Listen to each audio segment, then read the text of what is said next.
एक मेडिसिन 15 की और वहीं सेम कॉम्पोजिशन की दूसरी मेडिसिन 180 रुपए की।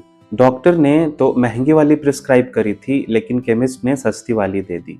ऊपर से उसने ये बोल के दिया कि भाई साहब दोनों मेडिसिन ले जाओ, दोनों ही सेम है। अब सवाल ये है कि क्या ये जो सस्ती वाली जेनेरिक मेडिसिन केमिस्ट ने दी है वो लेस मेडिकल एफिशिएंट है, या हम सालों से ब्रांडेड मेडिसिन पे अननेसेसरी अपने पैसे बर्बाद कर रहे हैं। आइए इसे थोड़ा साइंस के एंगल से एक्सप्लोर करते हैं।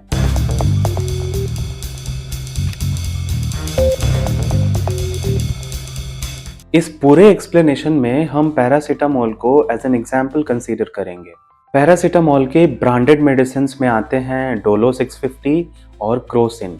वहीं उसका जेनेरिक मेडिसिन आता है पैरासीटामोल 650 mg। जब आप इन दोनों मेडिसिन के केमिकल कॉम्पोजिशंस को एनालाइज करेंगे तो इस केस में आपको मिलेगा कि ये दोनों ही medicine as an API paracetamol को कंपोज करते हैं। इन दोनों मेडिसिन के डोज भी सेम होते हैं क्योंकि ये दोनों ही मेडिसिन सेम एपीआई को कंपोज करते हैं, एंड ऑब्वियसली इनके मेडिसिनल इफेक्ट भी सेम होंगे, reason being API is same. आप में से जिन लोगों को नहीं पता है मैं उनके लिए बता दूं, एपीआई का मतलब है एक्टिव फार्मास्यूटिकल इंग्रेडिएंट्स, यानी दवाई का वो हिस्सा जो आपको मेडिसिनल इफेक्ट देता है। अब सवाल ये आता है कि भैया जब सब कुछ सेम है तो फिर ये दो दवाइयों में प्राइस का इतना डिफरेंस क्यों? इसे समझने के लिए आपको दवाइयों के नामकरण यानी नोमेनक्लेचर को समझना पड़ेगा। जब भी कोई दवाई बनती है तो उनके कई नाम दिए जाते हैं, उनमें से दो खास हैं। सेम वैसे ही जैसे हमारे और आपके दो अलग अलग नाम होते हैं, स्कूल वाला एक और फिर घर वाला अलग। दवाई के पहले नाम को केमिकल नाम बोलते हैं। ये दवाई के एपीआई के आधार पर रखा जाता है, यानी कि वो किस चीज का दवाई है। जैसे अगर पैरासीटामोल का दवाई होगा तो उसका केमिकल नेम होगा पैरासीटामोल, अगर डिक्लोफेनैक का दवाई होगा तो उसका केमिकल नेम होगा डिक्लोफेनैक। दवाई के इसी केमिकल नाम को कई बारी जेनेरिक नाम भी बोला जाता है, और ऐसे ही दवाइयों को जेनेरिक मेडिसिन बोलते हैं जिन्हें कोई ब्रांड ओन नहीं करती। दवाई का दूसरा नाम है उसका ब्रांड नेम, यानी इस दवाई को किस ब्रांड ने बनाई है। एक तरह से आप ये समझ लें कि ये ब्रांड नेम एक ठप्पा वाला नाम होता है। जितना बड़ा ब्रांड उस दवाई की उतनी ही वैल्यू। असल में यही ब्रांड नेम दवाई की बाजार में असली कीमत तय करती है। आसान भाषा में कहूँ तो आप समझिए कि दवाई का ब्रांड नेम उसके सर नेम के जैसा होता है। दोनों ही मेडिसिन यानी ब्रांडेड और जेनेरिक मेडिसिन के सेफ्टी और क्वालिटी पैरामीटर्स भी सेम होते हैं, लेकिन कॉम्पेरेटिवली ब्रांडेड मेडिसिन का कॉस्ट या प्राइस बहुत अधिक होता है। बड़ी ब्रांड्स अपनी मेडिसिन को लॉन्च करने के लिए, उन्हें प्रमोट करने के लिए तरह तरह की मार्केटिंग स्ट्रेटजीज अपनाती हैं, और इन सब चीजों का लागत अंत में उन्हीं दवाइयों से वसूला जाता है। एमआर यानी मेडिकल रिप्रेजेंटेटिव पे हुए खर्च, एडवर्टीजमेंट पे हुए खर्च, पैकेजिंग पे हुए खर्च, और तो और मेडिसिन को प्रमोट करने के लिए सेलिब्रिटीज पे हुए खर्च, अंत में वही दवाइयों से ही वसूला जाता है।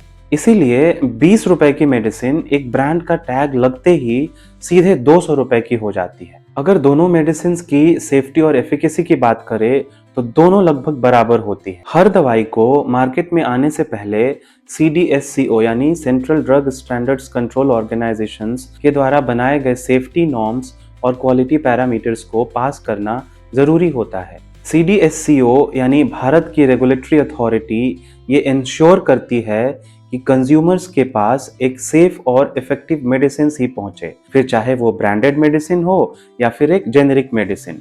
फिर सवाल ये आता है कि डॉक्टर सिर्फ ब्रांडेड मेडिसिन ही क्यों प्रिस्क्राइब करते हैं? इनके कई रीजंस हो सकते हैं, एक अच्छा मार्जिन, प्रॉफिट या फिर एक्सटर्नल कमीशंस। इस लिस्ट में कस्टमर्स का फॉल्स मिथ एक ब्रांडेड मेडिसिन की तरफ भी शामिल हो सकता है कि अगर मेडिसिन ब्रांडेड है तो अच्छी ही होगी। आपने प्रधानमंत्री जन औषधि योजना जरूर सुना होगा। ये भारत सरकार की जेनेरिक मेडिसिन को इंडियन कंज्यूमर्स तक पहुंचाने का एक स्कीम है।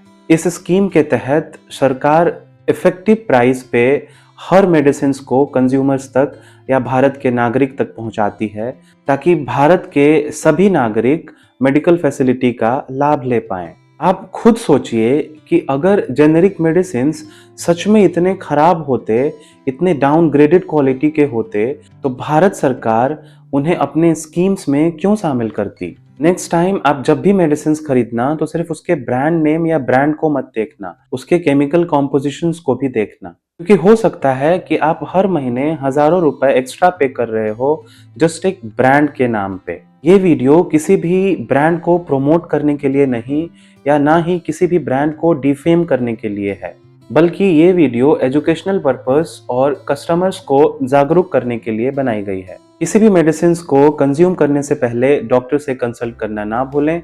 याद रखें, सेल्फ मेडिकेशन जानलेवा है। मिलते हैं आपसे अगले वीडियो में। Till then, stay healthy, stay safe and be your own फार्माचारी।